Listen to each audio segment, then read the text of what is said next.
uzakorera izindi mpano utigeze kumenya. Amen. Kuza abantu batigeze kumenya z'ibiti n'amabuye. Rekera Imana ishimwe cyane. Ntitwaje muri aya mahanga tugomba tuje guhindura abo dusanze. Twarahageze baraduhindura. Twarahageze tuba babi kubarusha. Twarahageze dukora ibyaha kubarusha. Twarahageze tujya mu by'isi kubarusha. Ngo kandi twaje dufite viziyo yo guhindura uburayi. Ngo twaje dufite viziyo yo kugira ute ngo yo kuzana ububyutse mu buraya. Ariko mwahageze duhinduka iki? Duhinduka ahubwo abanyabyaha kurushaho ngo twaje guhindura. Ngo izabatereza ibyago muri ya mahanga mwagiyemo mugiye guhindura. Muvuga ko mwagiyemo mugiye guhindura.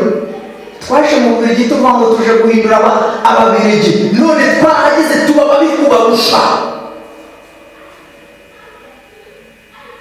Ariyo mpamvu uyu munsi ngaruke twige ku Banyarwanda, nubwo turi kumwe n'abandi batari Abanyarwanda bari hagati muri twebwe, twamaze kwiremamo ibice. Uriya ni Umuhutu, uriya ni Umututsi. Kubera iki? Twari twaje ngo tuje guhindura, ariko abo twaje guhindura baraduhinduye. Imana ibi byose irabireba ikababara. Ngo izadutereza ibyago muri ya mahanga, ngo twagiyemo tuvuga ko tugiye kuyahindura. Ngo izadutereza ibyago kugira ngo tugire ute tuhaburire amahoro. Somera vuba vuba. Kandi muri ayo mahanga nta mahoro uzabona. Ntuzabona aho uruhurira ibirenge byawe. Ariko Uwiteka azaguherayo umutima uhinda umushyitsi n'amaso aremba n'umutima wonze. Uzashidikanya ubugingo bwawe, uzahora utinya ku manywa na nijoro, ntuzagira ikikwiringiza ubugingo bwawe. Uzacya ugira uti iyo bwira, uzagora ugira uti iyo bucya, ubitewe n'ubwoba bw'umutima wawe ubutinyisha n'ibyo amaso yawe azibonera. Kandi Uwiteka azagusubirisha muri Egiputa inkuge, mu nzira nakubwiye nti ntuzongera kuyibona ukundi. Muzigurirayo n'ababisha banyu ngo mube imbata z'abagabo n'abagore, mwe kubona ubagore. Hano se abantu ntibaje kuba imbata. Hano abantu ntibabaye imbata. Hano abantu babaye imbata. Abandi ngo kugira ngo babone ibyangombwa bagomba kubyarana n'abazungu. Abandi kugira ngo babashe ngo kubona akazi, babashe kubaho bagomba kwicuruza. Uko no kuba imbata. Abandi batangiye kuba kwihindura abagore kugira ngo babeho. Abandi batangiye kwihindura abagabo kugira ngo babeho. Abandi barimo kwicuruza babaye indaya kugira ngo babeho. Kubera ko hagize ute bimuye Imana bimika Satani. Imana idufashe.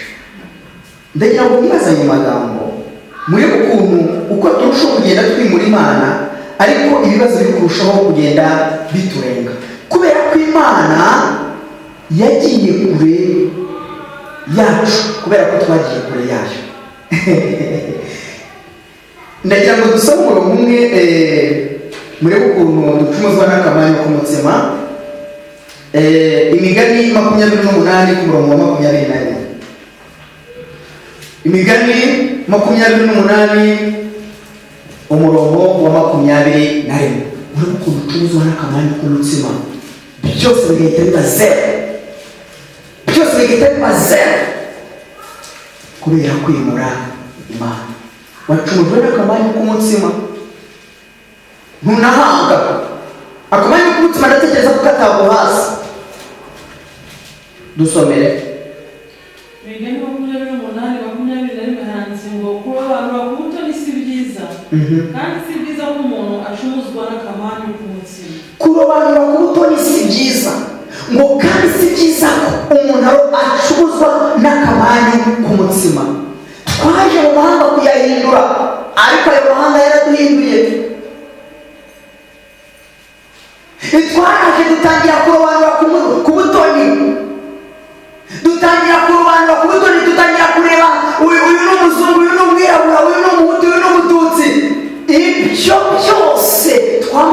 muri Imana.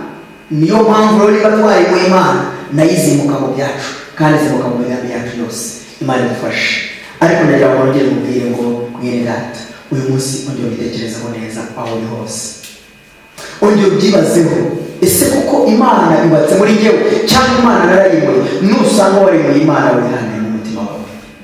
Nusanga wari muri Imana wongere utere intambwe y'Imana ati Imana, nari narakwimuye kubera ibitekerezo byanjye, nari narakwimuye kubera amagambo yanjye, nari narakwimuye kubera imikorere yanjye, ariko nongeye kugusaba ngo uyu munsi ndashaka kubaka kuri wowe. Kuko ijambo ry'Imana ngo niwubaha amategeko yawe ukitondera amategeko izaguha umugisha abajyana amazi. Utangire kubwira Imana. Nusanga Yesu ari muri wowe utangire kubwira Imana ati mu mugisha rero abajyana amazi. Ariko nusanga wari muri Uwiteka muri ukaba utarumviye amategeko yawe, uyu munsi wihane. Reka dusenge. Nyagasani Imana yacu, Imana ishobora zose, tumaze kubona ijambo ryawe ritweretse neza ko abazubaha amategeko yawe bazahabwa ibyasezeranijwe by'umubiri, ngo ariko bazakwimura ngo bazahabwa imivumo ibabeho akome kubera ko bategeze bubaha izina ryawe. Ngo abo ngabo bazaba ishyanga biterwa n'ubwoko batazi kubera ko bimuye izina ryawe. Ariko ndasenze Imana ngo kandi uzajya uboherereza ababatesha n'ababuza amahoro, kandi ngo bazajya batatanira mu nzira zirindwi. Mana, rinda ubwoko bwawe gutatanira mu nzira zirindwi, kandi ababisha bacu batatanire muri za nzira zirindwi kubera ko twamaze kubaha amategeko yawe. Nuko wimure imigambi ya Satani yose muri twebwe, wimure uwemeye ko uyu munsi ya Satani yagenderaga muri we akaba yaracumurwe n'akamanyu k'umutsima. Nuko umyemerere yubake izina ryawe mu mutima we, kandi ijambo ryawe riyobore ubugingo bwe. Nuko dusenge abo turi kumwe kugira ngo ubuntu bwawe bukomeze kutubaho, kandi ibimenyetso byawe byo kukubakamo bikomeze kutuyobora. Nuko dukomeze kuyoborwa n'ijambo ryawe kandi tugendane nawe, ubuntu bwawe butubeho none n'iteka ryose. Yesu Kristo.